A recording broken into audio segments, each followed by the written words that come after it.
Hi friends, నేను మీ బాలనివాస్. మీరు చూస్తున్నారు బేస్టెక్ గురు. ఇవాళ వీడియోలో ట్రూ కాలర్ ఇన్స్టాల్ చేయకుండానే ఎలా యూజ్ చేయాలనేది చూపిస్తాను. ముందుగా గూగుల్ యాప్ ఓపెన్ చేయండి. ఓపెన్ చేసిన తర్వాత ఇక్కడ సెర్చ్ చేయండి, ట్రూ కాలర్ ఆన్లైన్ అని సెర్చ్ చేయండి. సెర్చ్ చేసిన వల్ల ఫస్ట్ వచ్చింది ట్రూ కాలర్ అని. యాప్ ఓపెన్ చేసిన తర్వాత ఇక్కడ 3 లైన్స్ ఉన్నాయి చూసారా, దాని మీద క్లిక్ చేసి సైన్ ఇన్ ఉంటుంది, దాని మీద క్లిక్ చేయండి. క్లిక్ చేసి సైన్ ఇన్ విత్ గూగుల్ అని ఉంది, దాని మీద క్లిక్ చేయండి. క్లిక్ చేసిన కానీ అకౌంట్స్ ఓపెన్ అవుతాయి, అంటే మీ ఈమెయిల్ అకౌంట్ అనేది ఓపెన్ అవుద్ది. ఏ ఈమెయిల్ ఐడి సెలెక్ట్ చేసుకోండి. సెలెక్ట్ చేసుకున్న తర్వాత పర్మిషన్ అడిగిద్ది, ఎలా ఇవ్వండి దానికి. ఇక్కడ ఎలా ఉంది చూసారా, దాని మీద క్లిక్ చేయండి.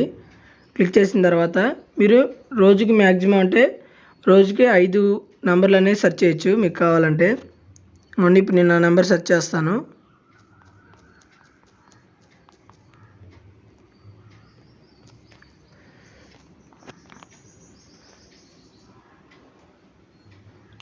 మీరు ఇలా చూసుకోవచ్చు. ఇలా రోజుకి 5 నెంబర్ల వరకు సెర్చ్ చేసుకోవచ్చు. Thanks for watching this video. Please share and subscribe friends.